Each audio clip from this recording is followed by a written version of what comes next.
kita tiadakan rubrik noda-noda hitam, dan sebagai penggantinya kita angkat rubrik negeriku bertauhid. Di pembahasan sebelumnya, pembahasan hari Rabu, telah kita bahas dan kita baca penjelasan dari Dr. Saleh Ibnul Fauzan Al-Fauzan hafizahullahu ta'ala terkait dengan permasalahan berlebih-lebihan kepada kuburan. Dan sudah kita bacakan ada 4 dhawabit, 4 batasan hendak mendatangi kuburan, atau 4 batasan terkait dengan permasalahan kuburan. Yang pertama yang harus kita pahami dengan benar, bahwa Nabi SAW beliau telah memperingatkan umatnya dari sifat gulu, sifat berlebih-lebihan kepada orang-orang saleh. Baik ketika orang saleh ini masih hidup, terlebih lagi kalau orang saleh ini sudah meninggal. Terkait dengan hal ini, Nabi Muhammad SAW pernah bersabda dalam hadis yang diriwayatkan oleh Imam Ahmad, At-Tirmidzi dan juga Ibnu Majah. Apa kata Nabi Muhammad SAW? Iyyakum wal gulu, fa innama ahlaka man kana qablakum al gulu. Berhati-hati kalian dari sifat berlebih-lebihan. Sesungguhnya umat sebelum kalian binasa karena sikap berlebih-lebihan. Dalam riwayat yang lain, ma'asyiral muslimin, Imam Bukhari meriwayatkan sebuah hadis bahwasanya Nabi Muhammad SAW pernah bersabda, "La tuturuni kama atratin nasara ibna Maryam." Janganlah kalian berlebih-lebihan kepadaku, yaitu kepada Nabi Muhammad SAW, sebagaimana orang-orang Nasara berlebih-lebihan kepada Ibnu Maryam, yaitu kepada Nabi Isa alaihi salam. Innama ana abdun, aku ini hanyalah seorang hamba. Faqulu abdullah wa rasuluh, maka katakanlah hamba Allah dan Rasulnya. Kalau berlebih-lebihan kepada Nabi Muhammad, padahal beliau adalah khairun nas, sebaik-baik manusia, sayyidul awwalina wal akhirin. Beliau adalah pemimpin yang pertama sampai yang terakhir. Dan beliau adalah pemimpin para nabi dan rasul. Kalau ketinggian kedudukan beliau tidak boleh menjadikan kita berlebih-lebihan kepada beliau, lalu bagaimana dengan orang-orang yang derajatnya jauh di bawah Nabi Muhammad SAW? Kaidah yang kedua, ma'asyiral muslimin, Rasulullah SAW telah memperingatkan umatnya dan melarang mereka dari membangun bangunan di atas kuburan. Baik itu masjid-masjid, baik itu kubah-kubah, baik itu pendopo-pendopo, bangunan-bangunan, semuanya dilarang oleh Nabi Muhammad SAW. Oleh karenanya dalam riwayat Ali ibni Abi Thalib radhiyallahu ta'ala an, beliau pernah berkata kepada Abul Hayyaj Al-Asadi rahimahullahu ta'ala. Ali bin Abi Thalib radhiyallahu ta'ala anhu berkata, "Ala ab'athuka ala ma ba'athani alaihi Rasulullah." Maukah engkau, wahai Abu Hayyaj, kata Ali bin Abi Thalib, aku utus engkau dengan satu perintah yang dengannya aku diutus oleh Nabi Muhammad SAW. Apa itu, wahai Ali, wahai Saifullah?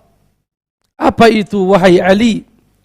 Maka Ali ibni Abi Thalib radhiyallahu ta'ala anhu berkata, janganlah engkau mendapatkan patung kecuali engkau hancurkan. Dan tidaklah engkau mendapatkan kuburan yang dimuliakan, kuburan yang ditinggikan dibandingkan kuburan yang lain, illa sawaitahu, kecuali engkau harus ratakan, engkau harus samakan dengan kuburan yang lain. Sirul muslimin, para pemirsa Niaga TV rahimakumullah, kaidah yang ketiga atau dhabit yang ketiga, bahwa Nabi alaihi salatu wassalam melarang umatnya memperbagus kuburan, baik itu dengan disemen, dengan diberikan lampu-lampu yang berwarna-warni dan lain sebagainya. Dalam hadis yang diriwayatkan oleh Imam Muslim, Nabi bersabda, "Naha Rasulullah sallallahu alaihi wasallam an tajsisil kubur wa an yuq'ad alaihi wa an yubna alaihi bina." Jabir berkata, Nabi melarang menyemen kuburan, duduk di atas kuburan, dan membangun bangunan di atas kuburan. Ini adalah dhabit atau batasan yang ketiga.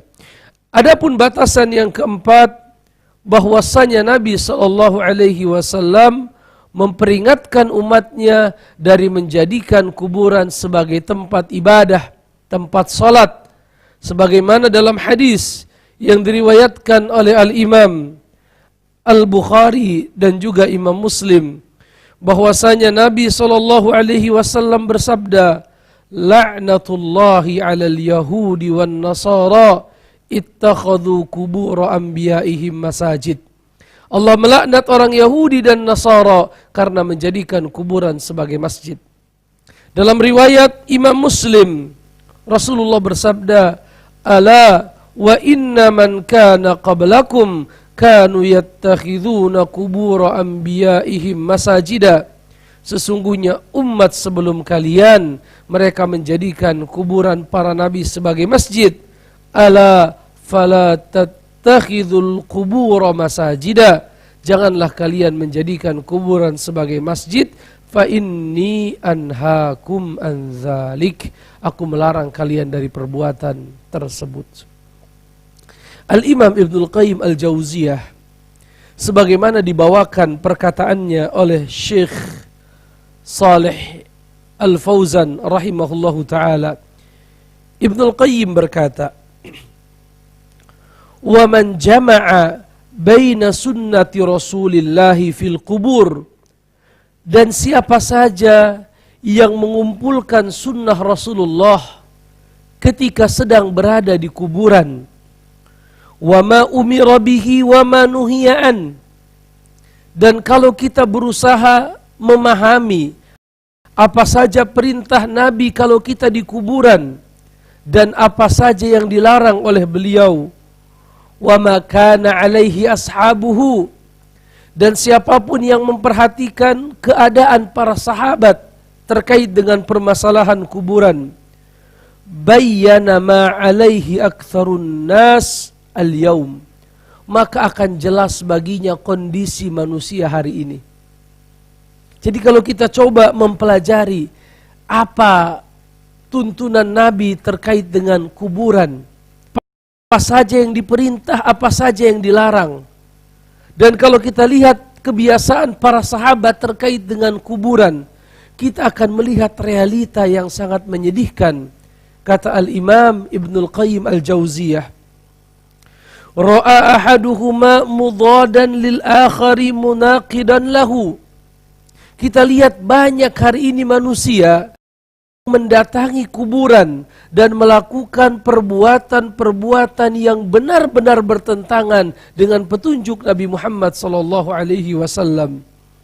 Bihaits la yajtami'ani abadan. Bahkan kita memandang bahwa apa yang dilakukan oleh manusia hari ini tidak mungkin bersatu dengan apa yang pernah diajarkan oleh Nabi Muhammad SAW. Artinya seperti air dan minyak. Nabi Muhammad mengajarkan kepada satu perbuatan dan mereka itu pernah dilarang oleh Nabi. Nabi berdoa kepada Allah, Allahumma la taj'al qabri idan. Ya Allah, jangan kau jadikan kuburanku sebagai idan, tempat di mana manusia berkumpul lalu melakukan ritual ibadah di dalamnya. Wa haula'i yattakhidunaha a'yadan wa manasik.